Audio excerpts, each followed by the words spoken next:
Apa ini? Oke.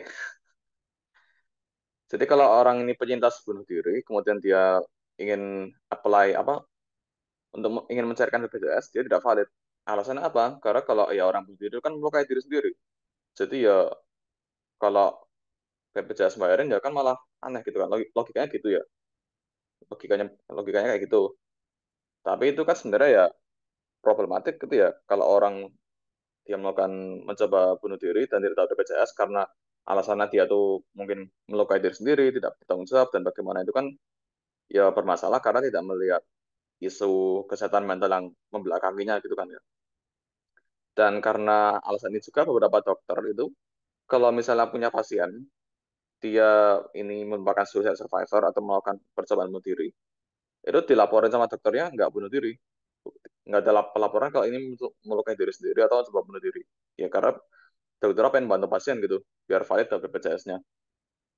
Terus problem lain secara media itu bunuh diri digambarkan tidak bagus gitu lah, mungkin secara kriminal berlebihan atau sampai juga yang mati. Jadi in general secara umum nggak bagus. Ada juga stigma-stigma di survei itu apa? Berita-berita surveillance juga melakukan kalau misalnya 50% ke atas responden itu memiliki stigma tertentu terhadap bunuh diri gitu. Beberapa penelitian lain juga menyebutkan seperti itu. Tapi pada dasarnya stigma bunuh diri di Indonesia masih luar biasa besar. Nah, melihat stigma yang luar biasa besar ini, ada manfaatnya kita mencoba memahami perspektif masyarakat.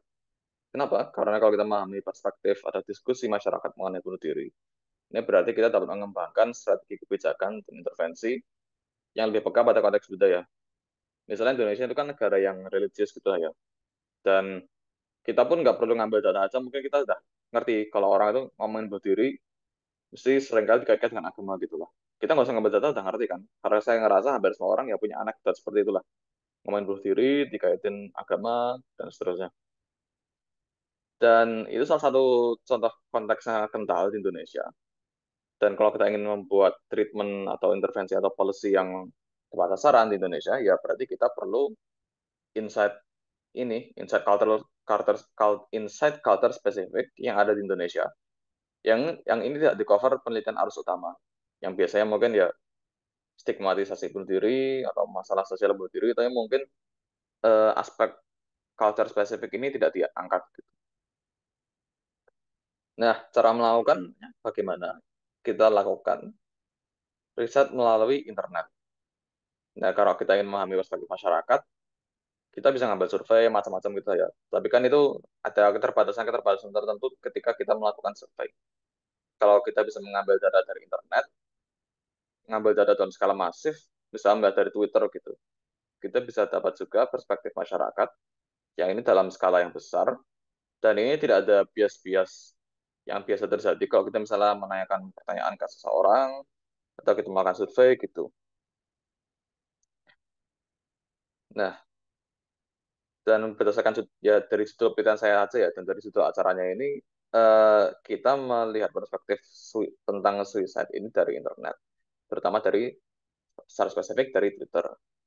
Dan riset internet ini memiliki kelebihan. Pertama, perilaku orang di internet itu alami. Kalau orang ngomong, wah, orang marah-marah, orang senang, orang sedih di internet itu kan otentik gitu ya. Ya maksudnya lebih real, lebih alami gitu lah. Daripada kalau kita nanyain survei yang mungkin atau kita wawancara atau metode kualitatif lainnya mungkin responden ini ada motivasi untuk memasang citra tertentu. Kalau kita melakukan riset dari internet, ini nggak ada. Karena kita langsung ngambil aja data yang asli dari alam liar gitu ya, lepas dari base perilaku. Dan volumenya luar biasa tinggi, karena kita, ya gampang lah, tiap hari di Twitter, di Instagram, di Facebook itu berapa juta post gitu kan ya, berapa juta post baru, miliaran mungkin, dan hasilnya ya simple, volume data kita sangat banyak daripada kita melakukan survei atau ya metode menggunakan data primer lain. Kalau kita melakukan riset internet, datanya bisa sangat banyak. Dan ini terkait di luar topik juga, tapi datanya itu ada untuk segala topik gitulah. Ini kita bahas suicide, tapi mau meneliti tentang politik, sosial, kognitif, semuanya ada buat disiplin psikologi. Terus ada asumsi atau kelemahan-kelemahan tertentu yang harus dipahami kalau kita melakukan riset internet. Pertama, digital divide. yang ada di internet itu siapa, yang di platform A itu siapa, yang di platform B siapa. Misalnya kan internet itu kan tidak merata di Indonesia. Di daerah-daerah pedalaman, di daerah Indonesia Timur, itu internet masih susah. Nggak ada sama sekali atau jarang diakses. Nah, kalau kita mengambil penelitian tentang perspektif masyarakat, dan data kita ini dari internet, itu kita harus ya berhati-hati lah kalau kita mau menggeneralisir. Kemudian perbedaan platform itu juga penting. Kalau dari tahun lalu ketika pemilu itu kan jelas di Twitter itu orang-orang yang dukung siapa, di TikTok itu orang-orang yang dukung siapa. Jadi kalau kita mau ngambil meneliti perspektif masyarakat, perbedaan platform ini juga menjadi satu faktor yang harus diwaspadai. Dan kedua, asumsi kedua ini teknis tentang keterbukaan platform. Kalau kita mengambil data, apakah gratis, apakah membayar, atau malah nggak bisa sama sekali. Dan kalau kita nggak bisa ngambil data, apakah kita mau ngambil data secara tidak resmi gitu. Misalnya kita pakai cara-cara crawling, tidak. Biasanya kalau platform seperti Twitter atau YouTube gitu, kalau kita mau ngambil data itu ada cara resminya. Jadi buka link ini, terus buka pasang kode ini, programnya seperti ini gitu. Bisa kita ambil secara resmi. Tapi beberapa platform media sosial nggak ada cara-cara resmi buat ngambil data. Misalnya kayak Instagram, Facebook gitu ya. Nah, kalau nggak ada cara-cara resmi, apakah kita masih mau ngambil secara nakal gitu? Ya adalah cara-cara trik-trik programming buat web crawling, buat scraping, kalau kita ngambil data secara tidak resmi. Tapi ini seringkali secara etika ya abu-abu gitu ya. Dan mungkin dapat dipertanyakan kalau masuk review etik. Nah, kalau data internet kita udah punya banyak. Banyak apa? 20.000, 50.000, 1 juta gitu. Cara analis datanya gimana? Karena kalau dibandingkan dengan survei data kualitatif lah, data kualitatif ada ratusan itu masih bisa diambil. Tapi kalau ada puluhan ribu, gimana analisisnya? Ada metode buat menganalisis pakai machine learning. Dan dari algoritma machine learning, kita ini menganalisis data tekstual atau data bahasa secara probabilistik. Jadi dari data teks, model model machine learning yang kita gunakan untuk memodel data kita, itu akan mempelajari distribusi kemunculan data sepanjang dokumen. Maksudnya ini frekuensi kata, korelasi kemunculan kata. Misalnya kalau ada kata ayam muncul, pulang munculnya kata nasi itu lebih tinggi dari kata kasur gitu ya. Karena kan nasi ayam, aku makan nasi sama ayam, terus kayak ya nasi ayam bakar, macam-macam gitulah ya. Karena kata nasi dan ayam ini sering muncul bersamaan, berarti kata ayam dan nasi ini memiliki kedekatan semantik. Ini basicnya aja. Kalau kita ingin melakukan analisis data teks menggunakan machine learning, yang pada dasarnya kita pelajari atau yang pada dasarnya kita analisis itu frekuensi kata dan korelasi kemunculan kata kofrekuensi gitu. Dan algoritma-algoritmanya bisa rumit, tapi pada dasarnya pada level yang paling basic itu seperti ini. Maksudnya apa? Nah, angka ya kata itu kan ya kata gitu ya. Sedangkan kalau kita melakukan analisis data yang bukan kualitatif, itu kan dia kualitatif kan. Dan berarti kita perlu representasi angka dari data kita. Dan ketika kita menganalisis data teks, algoritma-algoritma yang kita lakukan itu, cara spesifiknya berbeda-beda. Tapi pada dasarnya kita ingin mendapatkan representasi dalam bentuk numerik dari tiap-tiap kata atau tiap-tiap token yang ada di data kita.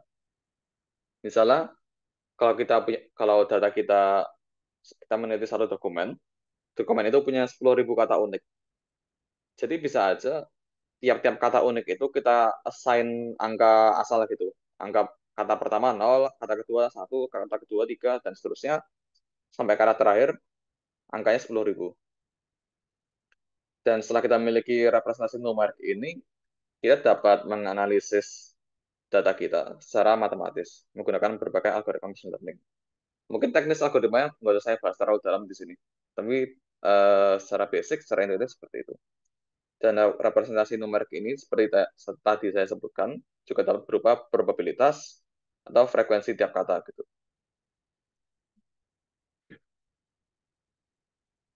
Nah, secara khusus metode machine learning yang kami gunakan itu namanya topic modeling. Dan topic modeling itu seperti mirip-mirip klasifikasi teks, di mana kita ini dari tiap-tiap tweet yang kita punya, kita ingin mengelompokkan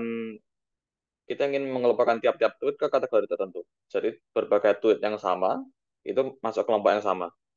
Jadi harapannya itu ideal lah. Kalau kita punya 2000 data, kita punya 1000 tweet tentang makan soto ayam, dan kita punya 1000 tweet tentang minum es teh. Maka idealnya yang dilakukan topik modeling ini, kita dapat menemukan kategori es teh dan kategori makan nasi ayam ini secara organik. Dan topik modeling ini pada dasarnya menghitung bagaimana seluruh teks dapat dirangkum dalam beberapa topik spesifik. Misal kalau kalian punya data Twitter tentang Pilpres 2024 gitu ya, kita bisa nemuin topik-topik apa aja yang dibahas oleh pengguna Twitter. Misalnya pas masa-masa kampanye, kita nemu topik tentang kampanye gitu. Atau pas masa-masa debat, kita nemu topik tentang bahas debatnya gitu. Atau mungkin kita punya data tentang ngomongin macam-macam paslon, ada topik yang ngomongin Anies, ada topik yang ngomongin Ganjar, ada topik yang ngomongin Prabowo gitu. Yang dilakukan topik modeling itu adalah mencari kategori-kategori atau topik-topik yang laten gitulah, yang tersembunyi, yang tersirat dalam data teks kita. Kemudian tiap-tiap tweet kita dari seluruh data yang kita punya, ini dimasukkan, dikelompokkan ke satu topik tertentu. Ini mungkin teknis matematisnya sedikit aja saya bahas, tapi pada dasarnya yang kita lakukan adalah kita ingin mencari dua matriks. Kita kan punya eh, sekumpulan data Twitter. Kita ingin mencari dua matriks. Yang pertama adalah matriks dokumen kali topik dan matriks topik kali kata. Yang dimaksud matriks dokumen kali topik ini adalah tiap-tiap tweet ini masuk ke topik yang mana kira-kira. Dan untuk matriks topik kali kata, itu adalah tiap-tiap kata ini seberapa besar kata tersebut mewakili topik tertentu. Contohnya di sini. Ini ada dua contoh ya, atas sama bawah. Oh, yang atas ini matriks dokumen kali topik, yang bawah matriks kata kali topik. Dan untuk matriks dokumen kali topik ini menunjukkan tiap tweet masuk ke topik yang mana gitu. Misalnya kita punya 1, 2, N topik, dan kita lihat di sini ya, tiap-tiap tiap-tiap dokumen memiliki bobot tertentu pada tiap-tiap topik begitu. Contohnya di sini. Eh, Misalnya T2 ini ya, yang dokumen-dokumen dengan T2 tertinggi ini apa? Ini ya lapar om, sop buntut, terus pengen rawon gitu ya. Ini mungkin menggambarkan atau kita bisa menginterpretasi bahwa topik kedua ini merupakan topik tentang makan gitu. Atau topik pertama, ini ada yang paling tinggi adalah kayak ngopi, es buah, kemudian Caesar salad, terus kafe gini ya. Nah, berarti kita bisa menginterpretasi topik pertama ini menggambarkan minum gitu. Contohnya kayak gitu. Dan topik-topik kamu ini organik gitu ya. Jadi ketika kita melakukan analisis, kita cuma mendapatkan jumlah topik dan tiap dokumen ini masuk ke topik mana. Untuk interpretasi topiknya kita harus melakukan sendiri. Kemudian bahwa ini matriks kata kali topik menunjukkan tiap kata mewakili topik yang mana. Jadi tiap kata ini memiliki bobot pada topik-topik tertentu gitu ya. Misalnya topik satu, kata-kata dengan bobot di topik satu tertinggi itu kan ada apel, ada manggis, ada cappuccino gitu ya. Mungkin menggambarkan eh, makanan dan minuman yang menyegarkan gitu. Kemudian di topik kedua yang paling tinggi ini ada makan sama soto gitu ya. Kita bisa menginterpretasi kalau topik ini menggambarkan makan gitu. Contohnya kayak gitu. Dan proses kita melakukan analisis data dan menganalisisnya ini sebenarnya cukup panjang. Pertama kita mengambil data dari Twitter gitu ya. Jumlahnya sekitar 20.000 dan ini kita lakukan selama 1,5 bulan. Rencananya kita ingin mengambil data dari hingga 10 tahun ke belakang gitu ya, karena datanya sangat banyak.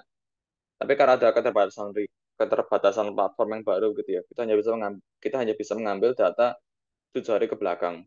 Jadi datanya sangat terbatas. Dan selama 1,5 bulan ini tiap tiap minggu kita ngambil data baru sehingga totalnya 20.000 Kemudian setelah kita ngambil datanya, kita harus melakukan beberapa pembersihan data dulu gitu ya. Seperti menghapus tagar, menghapus ad, menghapus duplikat, dan menghapus kata-kata tanpa makna, dan juga menghapus kata yang bermakna tapi mungkin frekuensinya terlalu tinggi. Nah, alasan dari pembersihan data ini, pertama menghapus duplikat jelas ya. Kemudian menghapus sampah-sampah atau ampas-ampas ini karena ini tidak diperlukan dan justru akan membuat hasil analisis kita kotor dan tidak bagus gitu. Hal yang sama juga dilakukan ketika kita menghapus kata-kata tanpa makna gitu, seperti yang dan aku gini. Karena kalau misalnya kita membahas bunuh diri, mungkin kata-kata yang penting itu kan kuat, mati, sakit, Tuhan gitu ya. Nah, tapi realitanya banyak kata tanpa makna dalam suatu bahasa seperti yang dan aku ini frekuensinya sangat tinggi.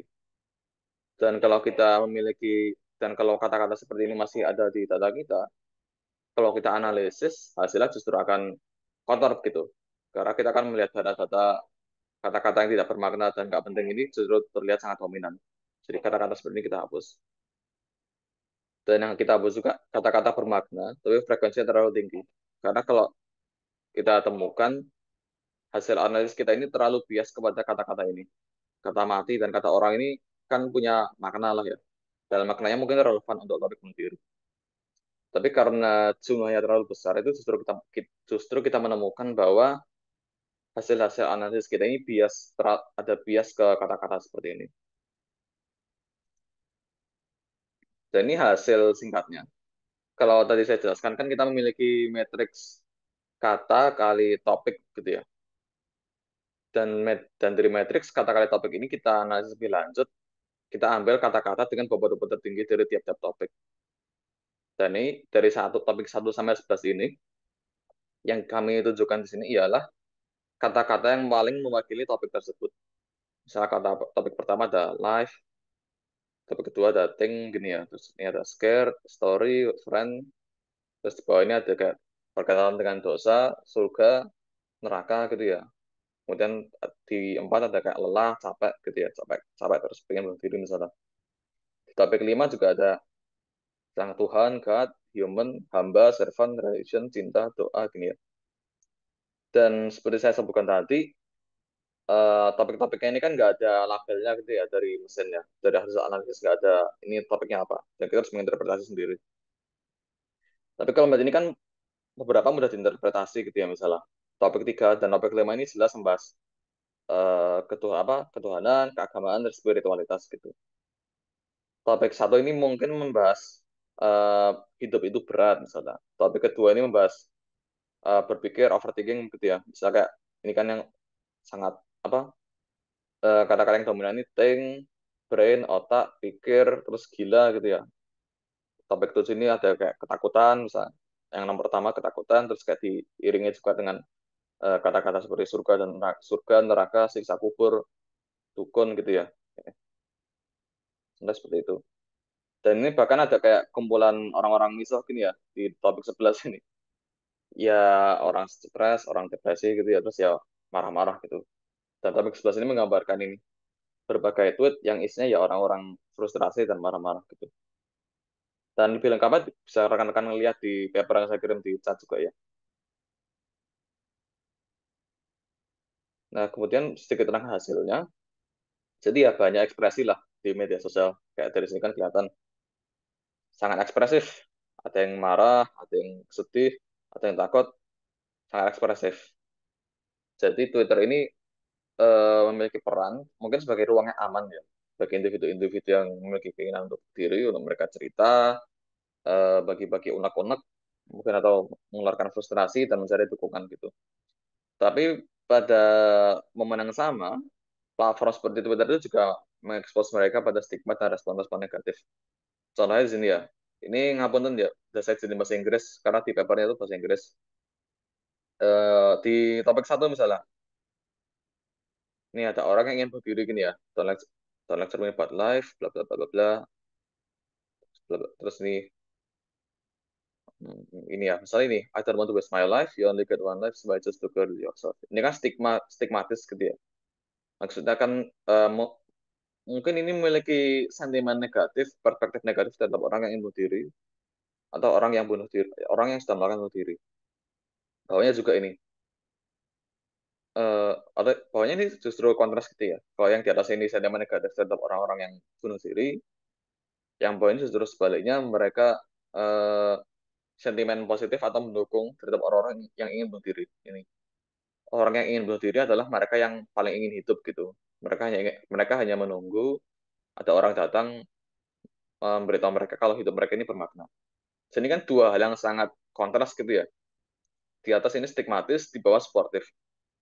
Jadi memang kita menemukan eh, Twitter atau mungkin juga platform-platform online secara umum ya possibly ini mix memiliki bisa memiliki peran ganda dalam memperkuat stigma dan juga bisa memiliki peran lain dalam memberikan dukungan. Misalnya begitu di bawah ini juga sama, kalau rekan-rekan mau baca gini misalnya. Ini misalnya saya ini orang berpikir tentang bunuh diri gitu ya. Orang berpikir tentang bunuh diri, sini juga satu dua tiga empat ini orang berpikir tentang bunuh diri gitu ya. Oke. Terus yang di bawah ini orang yang jalan-jalan gitu, orang yang sport ini tweet yang isinya jalan-jalanin orang yang bilang ingin bunuh diri. Jadi platform ini memiliki peran ganda. Dan kita menemukan juga bahwa bunuh diri ini sering dikontekstualisasikan dalam relasi sosial. Misalnya persahabatan dan dukungan sosial ini dianggap sebagai faktor pelindung terhadap bunuh diri gitu. Banyak tweet menekankan pentingnya keberadaan teman. Dan ada juga keyakinan bahwa bunuh diri terjadi bukan karena kurangnya hubungan sosial memadai, bukan karena kurangnya hubungan sosial, bukan karena kelemahan pribadi. Dan ini dapat menjadi peluang ya agar ingin melakukan kampanye anti stigma, distigmatisasi, mungkin kita dapat mendorong tanggung jawab komunitas untuk mendukung individu berisiko. Ini contoh tweetnya, rekan-rekan bisa lihat di sini. Ya, yang pertama bercerita tentang orang yang ingin bunuh diri tapi nggak ada teman. Terus yang kedua ini kalau nggak punya teman, saya sudah bunuh diri gitu ya. Contohnya seperti itu. Dan yang temuan yang paling menonjol dan mungkin paling cultural psychology itu signifikansi religius spiritual dalam hasil analisis kita. Jadi pembahasan agama dan spiritualitas itu sangat menonjol dari hasil kita. Dan kalau kita bandingkan dengan hasil-hasil dari negara lain, ya ini tidak ditemukan gitu. Dan ini kan yang menggambarkan cultural specificity yang perlu kita pahami gitu. Kalau kita membahas topik isu yang kritis atau isu sosial seperti bunuh diri. Dan yang menarik juga dari hasil mengenai signifikansi religius spiritual itu ialah bahwa agama ini memiliki peran ganda juga gitu ya. Atau mungkin bukan peran, tapi dapat digunakan secara berbeda. Ada orang yang menggunakan agama ini sebagai harapan agar mereka tidak bunuh diri gitu ya. Mereka tidak bunuh diri karena masih berharap kepada Tuhan. Dan juga orang yang tidak melakukan bunuh diri karena ya dihalangi keyakinannya gitu ya. Wah, kalau bunuh diri aku dosa, jadi ya udah nggak usah bunuh diri. Soalnya gitu. Tapi di sisi lain, walaupun ada orang yang bunuh dirinya mereka ini justru diprevensi oleh agama, ada juga orang yang menggunakan agama ini untuk mencela orang-orang yang bunuh diri. Misalnya orang yang bunuh diri ini dibilang diejek-ejek berdosa gitu ya. Atau orang yang ingin bunuh diri dibilang imannya lemah gitu. Jadi agama dapat melindungi maupun menstigmatisasi. Terkadang ya maksud saya bisa digunakan berbeda-beda gitu ya oleh orang yang berbeda-beda juga. Dan ini berpropaganda seperti tadi saya sebutkan dan pentingnya juga ini menegaskan pentingnya pendekatan berbasis keagamaan dalam intervensi kesehatan mental di Indonesia.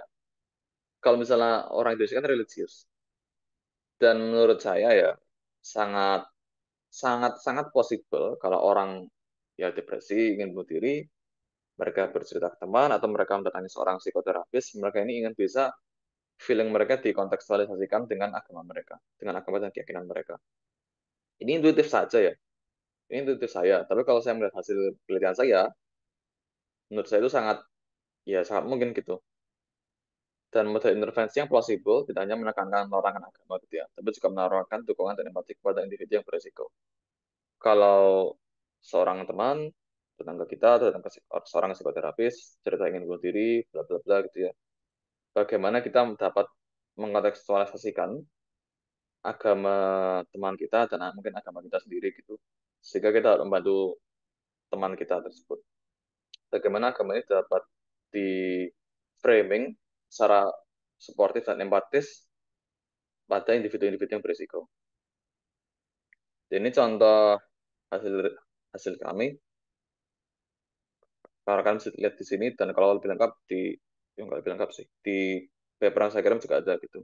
Misalnya ini kayak berkaitan dengan dosa gini ya. Membicarakan bahwa bunuh diri itu dosa. Dan kelima ini berkaitan dengan Tuhan gitu ya. Kayak mencari harapan dari Tuhan atau Tuhan ini melarang bunuh diri begitu. Dan ini langsung saya wrap up saja. Dari riset seperti ini kita bisa mendapatkan gambaran makro tentang perspektif yang culture spesifik gitu ya terhadap bunuh diri di Indonesia. Ya, terutama yang paling penting, paling kritis, dan menurut saya ini kayaknya yang membuat yang paling faktor terbesar penelitian ini bisa publikasi itu karena ya ada hasil tentang agamanya gitu ya.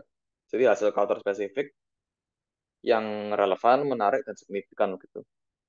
Tapi masih ada keterbatasan tertentu. Ada digital divide gitu ya, yang tadi saya sebutkan di awal. Variasi sosial ekonomi budaya dapat mengaruhi apa yang diungkapkan di media sosial, dan apakah orang dengan latar belakang sosial ekonomi budaya berbeda ini menggunakan media sosial atau tidak. Misalnya ya tadi saya sebutkan orang-orang di pedalaman di Indonesia Timur di mana internet itu susah ya mungkin beda gitu kan. Dan mungkin orang-orang dengan kalau salah membahas agama, mungkin orang-orang dengan agama atau keyakinan yang berbeda, mereka juga mengkontekstualisasikannya berbeda.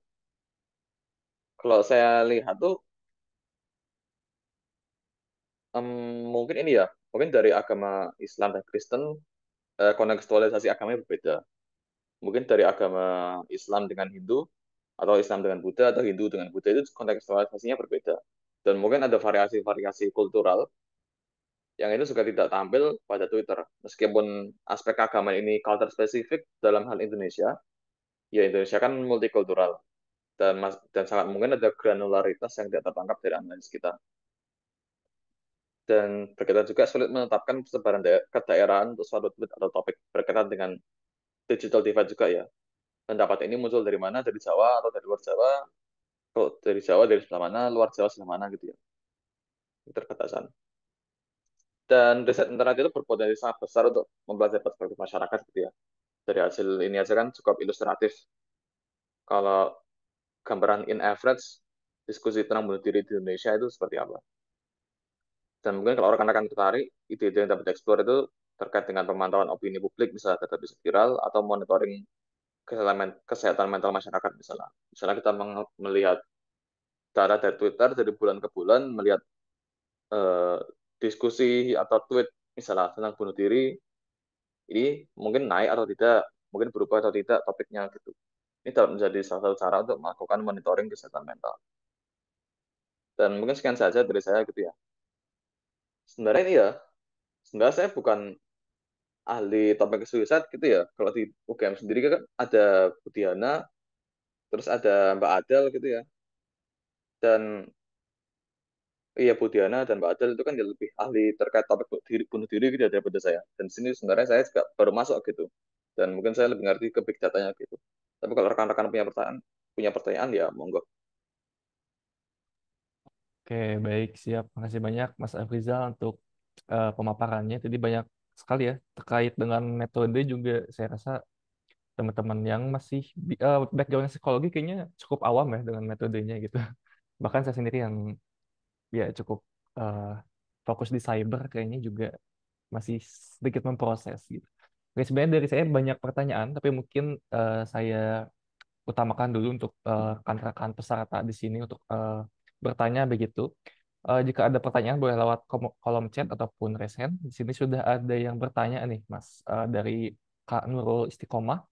Apakah suicide ideation juga datang dari self-diagnose dan apakah suicide ideation itu dapat menular terlepas dari stigma bunuh diri itu sendiri? Oke, silakan Mas, boleh dijawab aja mungkin. Hmm, coba saya pikirkan dulu ya. Karena jawabannya nggak asal. Apakah suicide ideation datang dari self diagnosis dan apakah suicide ideation itu dapat menular? Hmm, mungkin untuk secara spesifik saya tidak bisa menjawab. Dan mungkin saya bisa memberikan gambaran yang lebih luas gitu ya. Pertama, suicide ideation itu sebenarnya sangat umum. suicide ideation itu sebenarnya nggak jarang. Dan ini banyak lah sebenarnya penelitian melakukan ini. Mungkin mungkin tidak sering, tapi kalau ada individu merasakan suicide ideation itu bukan hal yang sangat-sangat langka gitu sebenarnya, bukan hal yang eksotis. Dan itu mau muncul dari self diagnosis ya berarti bisa, tidak muncul juga bisa begitu. Untuk pertanyaan pertama saya yakin ya bisa-bisa saja. Tapi yang perlu dicatat kalau suicide ideation itu bukan hal yang langka sebenarnya. Orang yang banyak stres tapi mereka tidak tidak ingin melakukan bunuh diri sesungguhnya gitu ya. Tapi mereka merasakan suicide ideation itu terjadi. Stres kerja, stres kuliah gitu ya. Terus mereka merasakan suicide ideation, tapi mereka nggak ada kemauan serius gitu lah, keinginan serius untuk melakukan suicide. Itu wajar sebenarnya. Kemudian apakah mungkin dia bukan wajar gitu ya, tapi tidak langka, tidak selangka itu. Kemudian apakah suicide ideation dapat menular terlepas dari stigma bunuh diri sendiri? Hmm, itu sangat mungkin karena kalau kita melihat banyak sebenarnya penelitian tentang suicide di internet gitulah, tahu di media dan hal yang wajar, hal yang umum terjadi itu kalau ada isu viral atau kejadian viral tentang bunuh diri, itu ada lonjakan sebentar tentang rasio bunuh diri di masyarakat. Jadi misalnya ada berita tentang artis bunuh diri atau apa siapa bunuh diri gitu ya, dan ini viral secara nasional menggemparkan gitu. Biasanya jumlah bunuh diri di dalam negara juga meningkat secara dalam jangka pendek. Coba kita cari bersamaan gitu ya atau enggak. Tapi jawabannya untuk pertanyaan Mbak atau Mbak atau Bu ya Nurul Istiqomah ya iya dapat dapat menular karena memang hasil penelitiannya banyak menunjukkan seperti itu. Coba misalnya suicide contagion.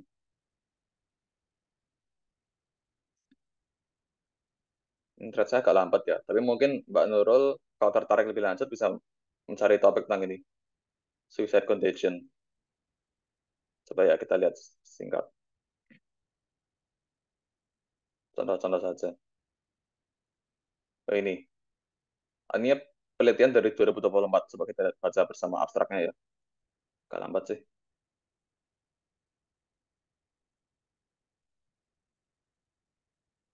Jadi yang menular tidak hanya ideation-nya gitu ya, tapi justru melakukannya itu ya menular juga.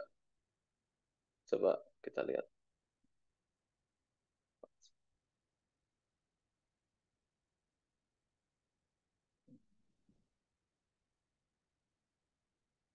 Bukan ini. Sorry. Ya, the spread of suicidal thoughts, behaviors, and deaths. Misalnya. Ini the spread of suicidal behavior. Gitu. Jadi kalau ada orang melakukan bunuh diri, misalnya yang disebutkan di media, ini sering menyebar gitu. Orang-orang lain juga ingin melakukan bunuh diri juga. Mungkin data saya bahas di sini ya karena akan panjang baca paper, tapi mungkin Mbak Nurul kalau tertarik bisa baca baca sendiri terkait itu. Tapi jawabannya iya bisa. Oke, siap. Dari Mbak Nurul, apakah ada follow up pertanyaan mungkin? Oke, baik. Sepertinya belum ada ya. Nanti jika ada follow up, boleh langsung chat saja. Ini sudah muncul lagi pertanyaan berikutnya. Yang pertama adalah dari satu dari Mbak Meli ya, Mbak Meli Elisa. Terkait dengan topik ini sudah banyak memang sudah banyak teliti pun saya juga awalnya ingin memiliki topik ini untuk rancangan proposal, tapi di proposal tesis tapi ditolak. Kesulitan dan tantangan apa saja yang dialami selama penelitian dan waktu yang dibutuhkan Mas untuk melakukan penelitian ini begitu. Silakan Mas. Oke, wait. Saya ini ngirim file buat Mbak Hana dulu ya ini, yang baru datang. Iya, dia ditolak buat tesis, terus kalau saya boleh nanya dulu, ini ditolak tesisnya ada alasannya nggak ya, Mbak Meli? Kalau saya boleh nanya gitu, kenapa kok bisa ditolak? Ya, mungkin Mbak Meli jika tidak berhalangan boleh on mic saja. Sebentar aja. Ya. Ya, mohon maaf saya off cam ya, Mas. Ya, Ya, awalnya saya memang berminat untuk melakukan penelitian terkait dengan topik ini. Nah, hanya saja waktu itu ditolak dengan alasan dari dosen saya itu bahwa penelitian dengan topik ini tuh sudah banyak dilakukan. Jadi memang udah banyak. Nah, padahal pada waktu itu hmm, saya mengajukan untuk penelitian dengan pendekatan budaya, dengan metode penelitian riset aksi. Nah, jadi memang waktu itu ditolak. Jadi akhirnya memang saya nggak jadi gitu. Jadi beralih ke topik lain. Seperti itu. Hmm, Mbak di Jogja bukan ya? Kalau boleh tanya, nanya lagi. Ya, untuk sekarang memang domisilinya di Jogja. Hanya saja waktu itu penelitian saya rencananya dilakukan di Aceh. Oh, oke oke. Oke. Kalau saya sendiri sebenarnya nggak setuju sama dosen sama ini ya verdict dari dosennya Mbak. Sebenarnya benar sudah banyak dilakukan penelitian tentang bunuh diri dengan perspektif budaya secara metode kualitatif gitu. Di UGM sendiri ada Pak Subandi dan Budiana itu juga sering ini ya ke pelosok-pelosok di Gunung Kidul kayak riset-risetnya berkaitan dengan budaya dan ya meneliti orang-orang desa gitu ya bunuh diri di sana. Dan iya itu memang sudah sering dilakukan gitu ya. Tapi kalau saya secara pribadi itu sudah sering dilakukan tapi belum ini ya belum apa belum dibahas tuntas kalau menurut saya. Jadi kalau mungkin pendapat saya pribadi mungkin agak lompat dari pertanyaan ya. Sebenarnya kurang agak keliru sih kalau perspektif dosennya seperti itu. Karena ya ini pertama di Indonesia itu memang penelitian tentang budaya dan kesehatan mental itu sangat diperlukan kalau menurut saya. Perspektif budaya ini sangat diperlukan. Dan karena jumlahnya banyak, penelitiannya sudah banyak dilakukan itu ya karena memang sangat diperlukan. Kayak kalau kita kalau misalnya di Gunung Kidul ya atau di Indonesia. Di Indonesia itu mayoritas bunuh diri terjadi di daerah rural. Dan daerah rural kan itu berarti ya orang yang budayanya masih sangat kental gitu kan ya. Berarti justru karena itu penelitian budaya dan kesehatan mental, budaya dan klinis budaya dan bunuh diri itu ya justru sangat penting gitu. Dan apalagi kalau ini eh, saya kurang tahu ya kalau harusnya di Aceh seperti apa, tapi ada possibility mungkin dibandingkan daerah seperti Gunung Kidul lebih sedikit diteliti gitu. Kalau menurut saya itu masih perlu diiniin, masih urgent ya kalau menurut saya. Kemudian terkait topik ini kesulitan dan tantangan apa yang dilakukan penelitian. Um, oh iya, banyak dulu berapa lama waktu yang dibutuhkan untuk ngambil datanya seperti tadi saya ini ya. Saya masih share screen nggak ya? Udah nggak. Untuk waktu penelitiannya kita mengambil data ini 1,5 bulan. Tapi sebenarnya bukan karena ngambil datanya lama gitu ya, tapi karena ada keterbatasan kita kan ngambil data dari Twitter dan kita ngambil data dengan channel-channel yang resmi gitulah. Dan ini diperbolehkan hanya mengambil data sehingga 1 minggu ke belakang. Dan itu kan sudah menjadi problem gitu ya. Kalau kita mengambil data banyak, 1 minggu ke belakang itu masih kurang. Makanya kita jalanin terus 1,5 bulan itu mayoritas nunggu sebenarnya. 1,5 bulan nunggu tiap hari, tiap minggu itu ngambil data baru gitu. Dan itu membuat lama. Tapi untuk ngambil data sendiri nggak lama gitu ya, karena kita kan nyiapin program untuk mengambil data dari Twitter. Dan kalau kita mau ngambil data tuh ya kita tinggal pencet aja gitu. Kita pencet, udah ngambil data. Cuma lamanya karena nungguin. Terus mungkin ini juga terkaitan dengan kepenulisan. Kepenulisan tuh sebenarnya jam bersihnya itu nggak lama ya. Mungkin jam bersih saya mengerjakan penelitian ini nggak ada 1 bulan. Tapi masih agak lama karena ya masih agak lama sebelum ini ya karena ya kan jam bersih gitu. Masih ada ngaret, males, nunda-nunda gitu ya. Tapi draft pertama selesai. Sebentar, coba saya ini. Kok nggak salah, kita ngambil data itu dari Juni, Mei atau Juni gitu ya. 1,5 bulan ngambil data. Kemudian tuh sekitar Agustus, kok nggak salah sekitar Agustus tahun tahun 2023 ya. Agustus itu sudah terjadi, sudah selesai draft pertama. Dan ini kita kirim ke jurnal, tapi ditolak gitu ya. Jurnalnya kuartal 1 tapi ditolak. Terus diubah lagi, dikirim lagi ke jurnal kuartal 2 dan ini diterima jurnal yang ini. Em, dari selesai dari pertama ngambil data sampai publikasi itu mungkin sekitar 1 tahun ya, sekitar 14 bulan mungkin. Tapi ya mayoritas jam bersihnya nggak selama itu sih. untuk jurnal pertama yang kita kirim, mungkin teknis-teknis juga bisa saya bahas ya. Pencilan-pencilan ngambil apa? Jurnal pertama cepat lah, kayak cuma beberapa minggu kita udah ditolak gitu. Jurnal kedua relatif lebih lama. Reviewnya dan prosesnya mungkin beberapa bulan gitu. Tapi kurang lebih begitu. Terus kayak ada satu lagi ya. Em, Kesulitan dan tantangan. Kalau ini kan kalau kita mengambil data dari Twitter itu perlu programming ya. Dan ketika saya belajar apa, ketika saya mengambil riset ini, programming saya belum bagus lah, nggak sejago sekarang. Jadi saat itu ada tantangan juga, sempat ngambil datanya salah gitu. Kemudian untuk apa lagi ya? Kalau kepenulisan saya pribadi tidak terlalu sulit gitu ya, karena ini kan faktor culture spesifik kan cukup jelas gitu ya. Dan mungkin saya sebagai orang Indonesia ini ya lancar aja kalau menulis tentang budaya Indonesia gitu ya di papernya. Jadi kok untuk kepenulisan, kok dari saya pribadi tidak ada problem besar di situ sih. Gitu. Mungkin gitu ya Mbak. Atau mungkin ada yang ingin tanyakan lagi gitu Mbak Meli. Saya rasa udah cukup. Terima kasih Mas atas jawabannya.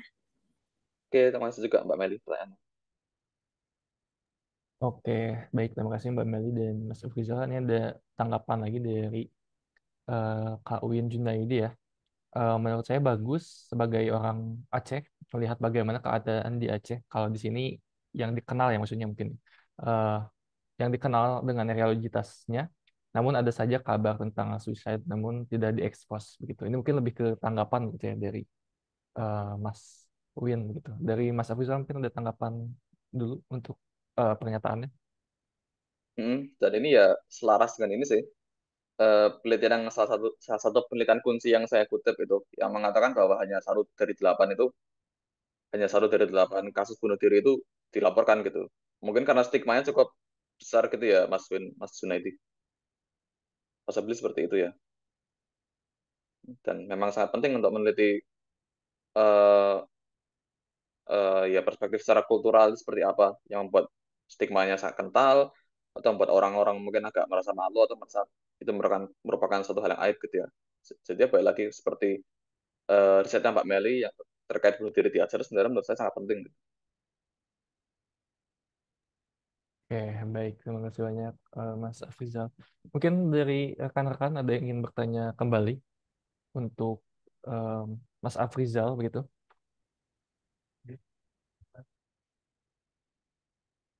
Oke, sambil menunggu mungkin saya juga izin menanyakan ya Mas ya. Ini saya juga tertarik ya untuk mendalami sebenarnya big data tuh, terutama machine learning tadi. Nah, yang pertama eh untuk ini sih, mungkin untuk konteks penelitian dengan tema politik kan kita tahu eh, user-user itu ada saja yang sebagai buzzer atau mungkin em, jadi membuat akun untuk membuat sentimen, memperbanyak sentimen tertentu kepada suatu pihak begitu ya. Nah, dari machine learning atau mungkin metode lainnya sebenarnya bisa nggak sih kita mendeteksi akun atau user yang dia tuh beneran apa ya namanya genuinely nge-tweet seperti itu atau ya mungkin bahasa kasarnya kita ngedeteksi buzzer atau masih belum ada begitu metode yang khusus. Sebenarnya ada ya, tapi saya sebenarnya belum pernah mendalami karena bahas bunuh diri itu kan nggak ada basarnya ya.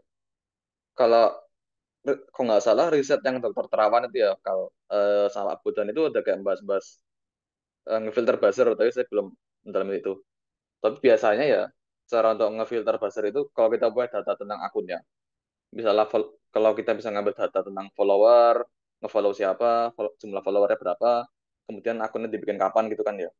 Kemudian mungkin itu bisa dijadikan filter apakah suatu akun ini otentik atau tidak gitu ya. Itu salah satu caranya. Tapi saya juga kurang ngerti apakah platform-platform itu memungkinkan hal itu ya. Kalau Twitter kelihatannya dulu memungkinkan ya, karena dulu kan ngambil data dari Twitter masih relatif mudah. Dan mungkin itu sepahaman saya itu dimungkinkan dulu di Twitter. Kalau sekarang saya kurang tahu. Untuk platform seperti YouTube atau Reddit atau lainnya saya kurang ngerti juga kok itu. Tapi cara-cara biasa yang digunakan untuk ngefilter buzzer dia seperti itu. Dari data, dari histori akunnya, followernya berapa, ngefollow siapa, kemudian eh, dibuat kapan akunnya gitu misalnya.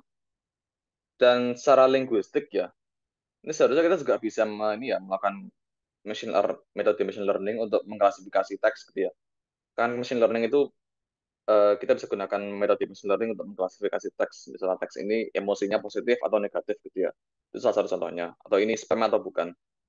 Dan kemungkinan besar eh, kalau kita punya karakteristik-karakteristik yang jelas tentang data buzzer itu seperti apa, itu bisa kita tandai, kita labeli, kemudian kita bisa melakukan analisis metode machine learning baru yang ini mengklasifikasi teks atau mengklasifikasi teks ini teks buzzer atau tidak gitu. Kalau dari saya seperti itu ya. Tapi memang saya belum pernah praktik ke situ gitu. Tapi sempat saya seperti itu. Mungkin tanya Pak Bodan deh kalau kayak Pak Bodan lebih paham kalau tentang ini. Oke, siap, siap. Nah, mungkin satu lagi sambil menunggu ada yang pertanyaan mungkin ya. eh ini sebenarnya banyak sih. Saya bingung ya mau milih pertanyaan yang mana. Mungkin yang ini aja kali ya, yang cukup praktik gitu ya, praktikal. eh dari Twitter sendiri kan sebenarnya salah satu data yang apa ya namanya, yang menjanjikan itu Twitter ya. Tapi setahu saya sejak peralihan kepemilikan oleh Elon Musk gitu, kebijakan dan mungkin juga harga untuk lisensinya juga mungkin kayaknya kalau nggak salah naik gitu. Nah itu apakah ada pengaruh ya dari, kan kalau dulu kita bisa beli ini 1 atau $100 kalau nggak salah kan untuk bisa dapat akun yang premium gitu. Nah sekarang mungkin untuk peneliti yang ingin menggunakan data Twitter secara praktiknya bagaimana? Apakah masih sama seperti dulu atau eh, cara-cara yang legal ya begitu ya mungkin ya? Atau mungkin kalau yang ilegal kita nggak tahu ya apakah itu kan masih Waduh, gray, tapi bisa juga kalau misalnya ada secara coding gitu atau mungkin secara Python, karena kan dulu untuk men-scraping datanya pakai Python ya gitu. iya. Atau ini juga masih sama. Eh, kalau sekarang secara formal tuh berbeda sih dari Twitternya. Kayak ada ya cara program-program harus berbeda gitu dari Twitternya. Tapi kalau kita masih mau ngambil data dari Twitter yang secara legal gitu ya, sebenarnya datanya mahal banget. Kok nggak salah ya? Kok nggak salah tuh dulu $100 tuh bisa dapat banyak banget ya. Tapi kalau sekarang $100 tuh nggak salah cuma 10.000 kayaknya.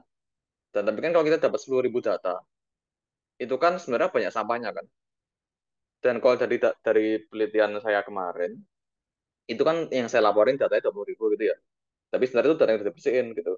Dan itu juga saya bahas di papernya. Data final untuk analisis 20.000. Tapi data totalnya itu ada 60-90.000 gitu. Jadi kan banyak banget sampahnya. Dan ini harus difilter dulu. Nah kalau kita bayar 1 juta, enggak $100 tuh 1,5 juta ya. Kita bayar 1,5 juta, dapat datanya 10.000. Ini kemungkinan data yang real tuh cuma 2.000, 3.000-an gitu ya. Pasti sampahnya banyak banget itu. Apalagi kalau topiknya politik kayak, ya topik politik itulah. Pasti buzzernya banyak banget gitu kan. Wah itu 10.000, dapat berapa kira-kira yang non-buzzer tuh? Cuma 500 mungkin. Karena kan tiap hari kan, ya saya udah nggak buka Twitter ya. Tapi kalau pas Pilpres kemarin kan kayak tiap 2 hari sekali ada kayak trending topik yang buatan buzzer gitu kan ya. Trending topik yang kapital semua kayak, ya gitulah. Itu kan sudah jelas buzzer banget. Dan itu ada kayak puluhan ribu kan tweet kayak gitu. Nah, kalau topiknya politik gitu ya, kita ngambil dari Twitter, bayar 1,5 juta, 10.000. 10.000 tweet itu bisa saya baca semua. Kalau sekarang malah, kalau masih mau ngambil tweet, kalau punya dana gitu ya, kayak kalau somehow kalian meneliti di Indonesia dan somehow kalian punya dana gitu. 10.000, kalau topik kalian bukan politik gitu ya, mungkin topik bunuh diri atau topik sosial lain, mungkin bukan politik, bukan isu sosial, bukan isu temporer, bukan isu kontemporer gitu, mungkin bisa lah. Tapi kayaknya untuk topik-topik politik tidak recommended. I see. Baik, terima kasih Mas untuk jawabannya. Oke, ini ada yang recent ya bertanya.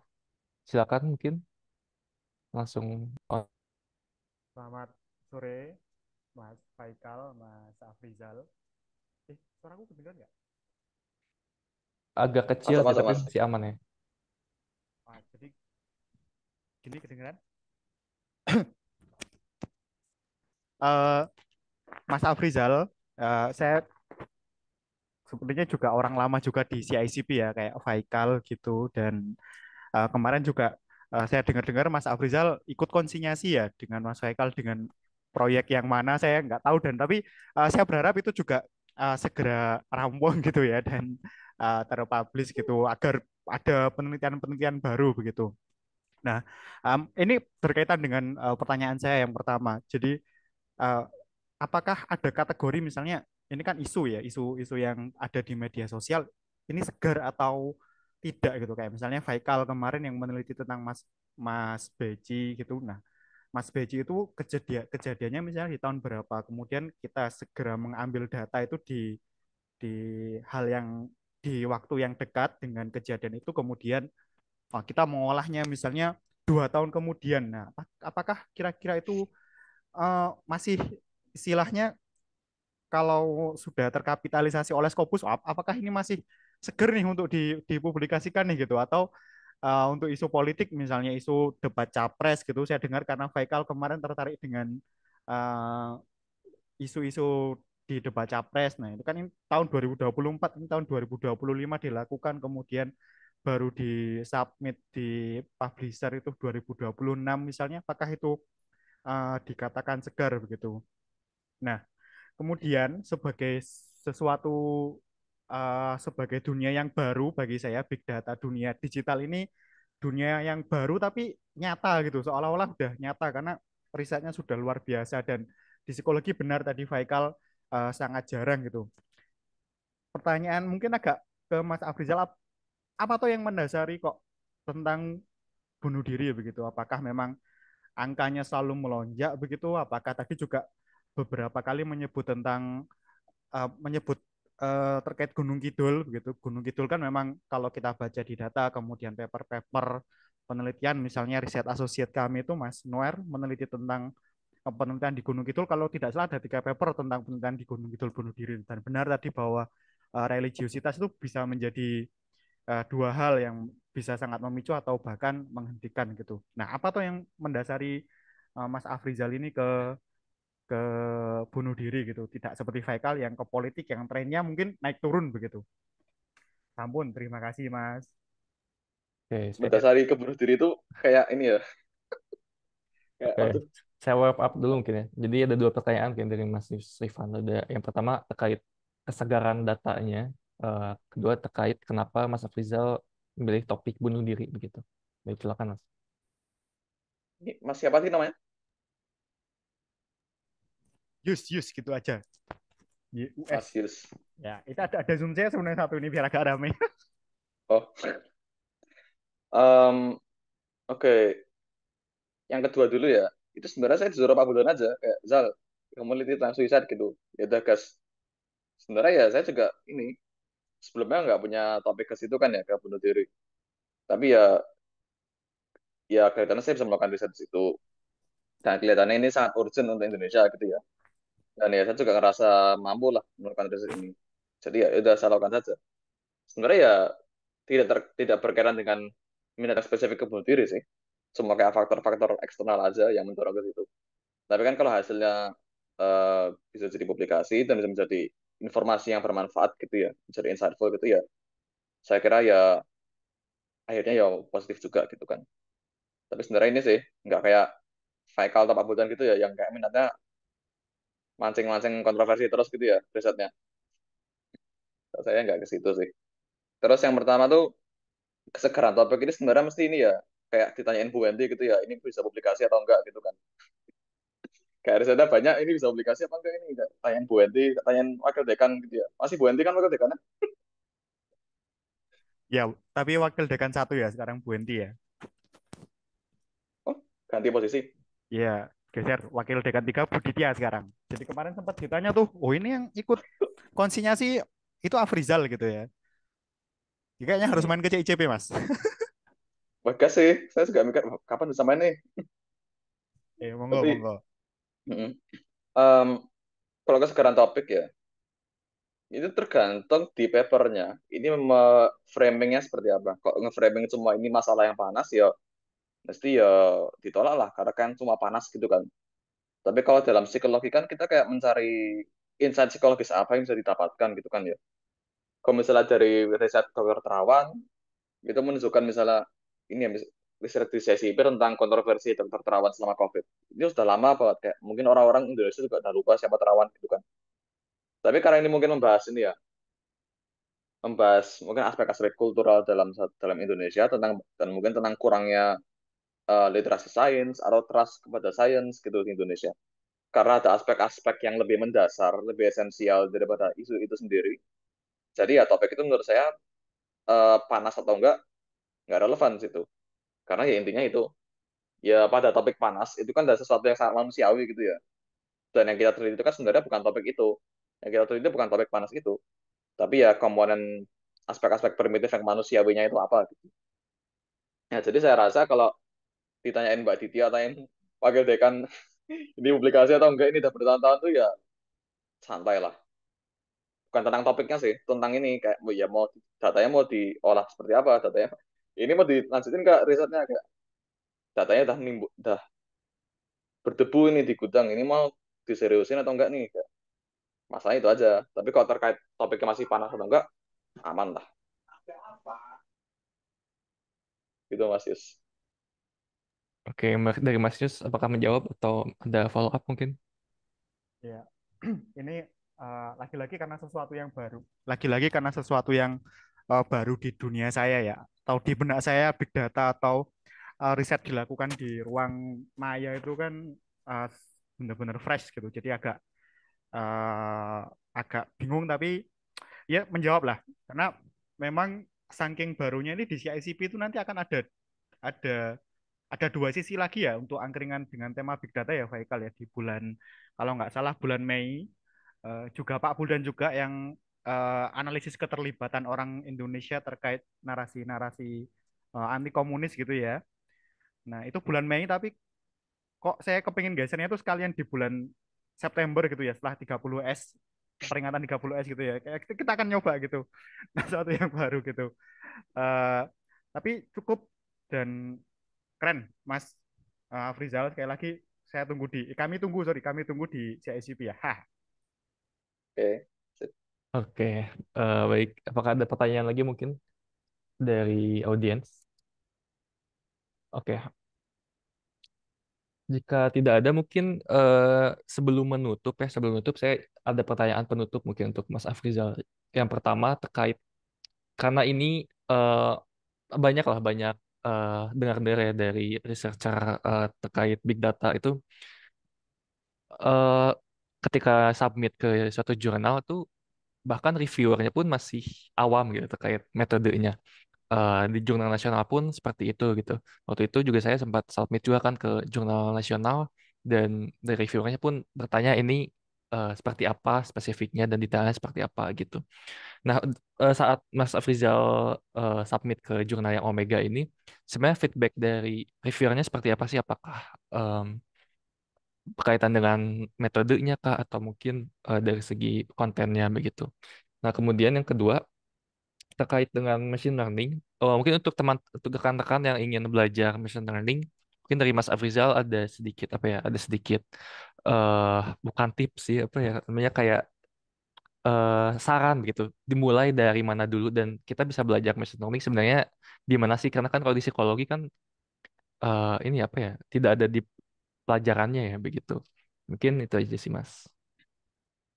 Oke, pertanyaan pertama ya. Ini kalau yang reviewernya bingung tuh kayak nolak gitu, kalau kayak nggak ngerti terus ditolak gitu atau nggak ngerti terus minta dijelasin. Pengalaman Mas Afrizal aja sih. Apa karena waktu itu sempat beberapa kali submit juga mungkin ya, kalau nggak salah. Nah itu Hmm, feedbacknya seperti apa gitu. Dan ketika kemarin yang akhirnya publish ini, apakah sempat dapat revisi juga kah atau langsung diterima gitu? oke oke. Em, Mungkin karena internasional ya beda jadinya. Tapi untuk yang pertama, kita kirim ke jurnal kuartil 1 tuh nggak ada feedback tentang metodologi. Kayak metodologinya mungkin mereka inilah, mungkin reviewer itu ditolak editor ya, bukan tolak reviewer. Mungkin editor itu kurang paham spesifiknya gitu ya. Tapi kayaknya bisa menyerap aja lah, bisa menyerap intinya gitu mungkin gimana. Tapi nggak tanya tentang itu. Yang jurnal pertama itu menolak karena skopnya. Itu jurnalnya public health ya. Dan mungkin kita kurang, Kompas itu feedback penolakannya karena kurang behavioral gitu kita. Kemudian yang kedua, ini ada feedback tentang metode, tapi biasanya cuma ini minta dijelasin apa? Kan ada paragraf atau kalimat yang menjelaskan metodenya gitu. Itu minta dijelasin aja gitu. Tapi mereka ini sih, mereka nggak kayak ini metode apa, nggak bisa dipercaya gitu. Mereka nggak gitu sih. Mereka ya ini aja kayak, oh ya metodenya bagus, ini menarik gitu. Coba tolong jelasin jelasin dengan lebih clear gitu. Kalau mereka gitu aja pas itu. Nggak ada ini sih, nggak ada penolakan karena metode ya tidak percaya gitu, nggak ada kalau dari kita kayak gitu. Kemudian yang kedua apa tadi, lupa aku. Oh ya, machine learning ya. Kalau mau belajar ini ya, kalau mau belajar programming, mau machine learning, mau bikin aplikasi, mau apa gitu, itu mending mulai mulai dari masalah gitu, nyari masalah dulu. Kau pengen analisis data, kalau mau analisis data harus bisa coding, ya udah belajar coding, harus punya masalah gitu. Jangan, kalau dari ini rekomendasi saya ya, kalau kalian masih pertama belajar coding, kalau belum punya tujuan yang jelas coding kamu pakai buat apa, jangan belajar dulu gitu. Kayak punya masalah aja, kayak kalian pengen bikin website, oke belajar HTML. Pengen belajar machine learning, oke belajar Python. Pengen pengen bikin aplikasi mobile gitu, oke belajar Kotlin.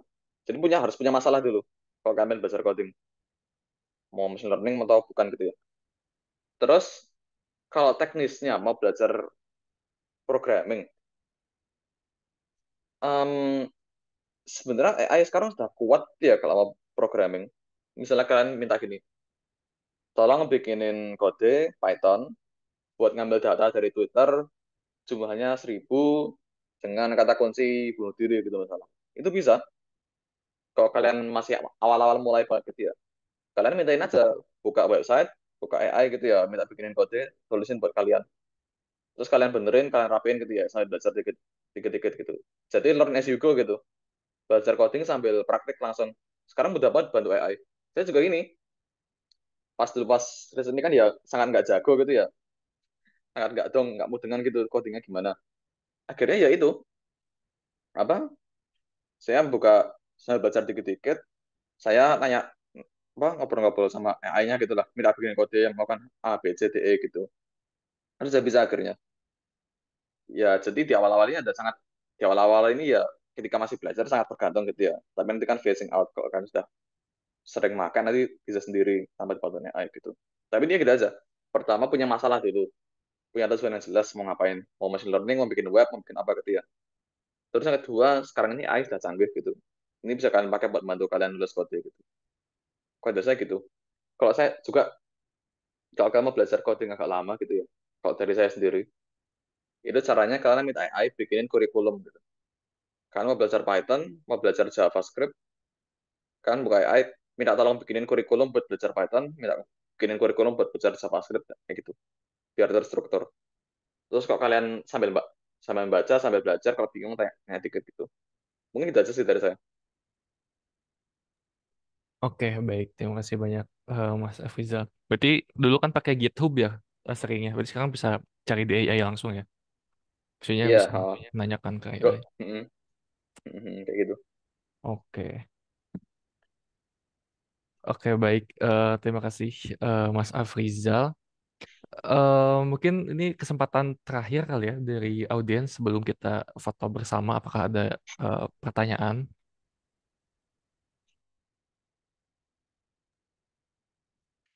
Oke, ini mungkin untuk apa ya? Saya juga ada beberapa teman kita juga kebetulan yang apa ya namanya, yang berkecimpung di big data, namun fokusnya ke eh, klinis juga gitu ya, Mas. Tadi mungkin boleh sedikit ditekankan lagi, Mas, untuk apa namanya, untuk big data ini berarti bisa di semua eh, bidang ya, bisa sosial, politik, klinis dan sebagainya gitu ya. Bisa.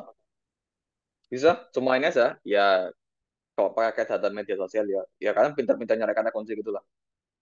Kalau klinis saja bisa. Ini kan bunuh diri. Kata kuncinya ya wis bunuh diri gitu kan. Gampang. Kalau politik ya kemarin ada kontroversi apa. Ya udah. Karena aja kontroversinya itu gitu kan. Semua topik bisa, bahkan kognitif itu bisa. Kalian meneliti pakai big data text. Intinya ini aja, nyari kata kuncinya yang benar. Oke, baik. Berarti untuk big data ini terbuka untuk semua peneliti yang berkecimpung di semua eh, minat atau fokus atau disiplin ilmu ya. Baik, jika tidak ada pertanyaan lagi, eh mari kita langsung saja ya foto bersama. Mungkin dari teman-teman audiens boleh on cam ya untuk kita foto. Oke, kita tunggu dulu mungkin 1 menit untuk mempersiapkan diri.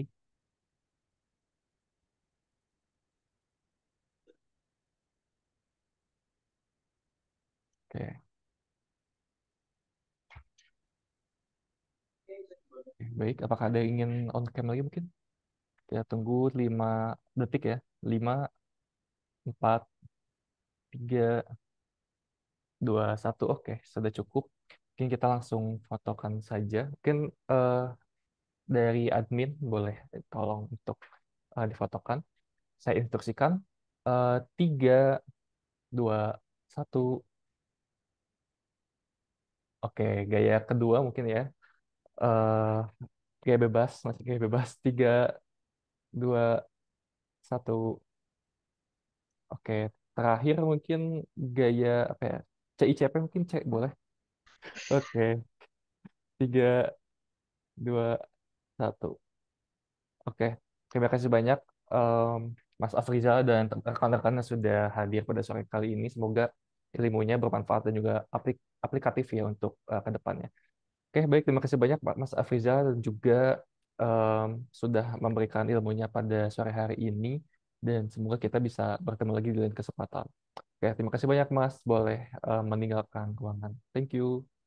Thank you juga kalau saya sih undang-undang. Eh, Kasih Mas, ditunggu Hmm. CICP ya pokoknya ya. Ya ini kapan deh nek saya mau main? Ya, Faikal kayaknya Tembak tak? sekarang Tembak tanggal Faikal kapan? Ayo. Faikal tuh sekarang itu tiap hari di kampus kok. Boleh. Bebas, Iya. mau kapan juga. Bebas boleh gitu. Kita Dan setiap hari ya ke ini FIS. kayak sama Mbak Aditya gitu mungkin ini sempat gitu Dengan sama Budidya direktur. kayak dengan Budidya kayaknya bulan masih Februari minggu depan ya. Kayaknya mungkin Februari pertengahan Februari gitu karena kan masih repot di urusan WD ya. Hmm, Nah, iya. direktur juga WD ya Budidya itu ya. Oh, iya iya. Gitu. Mbak Sin kapan pulang? Belum ada hilal, tapi yang bulan bulan kemarin tahun kemarin tuh aku udah dapat info katanya akan pulang gitu kan dan akan di sini tapi sampai sekarang Hmm, belum ada kabar gitu. oke oke. Kalau Oke. gitu besok tak tanya Fakal aja gitu ya, kapan bisa ketemu gitu. Hampir. Mm-mm. Mungkin sekalian ketemu direktur de facto-nya. Siap.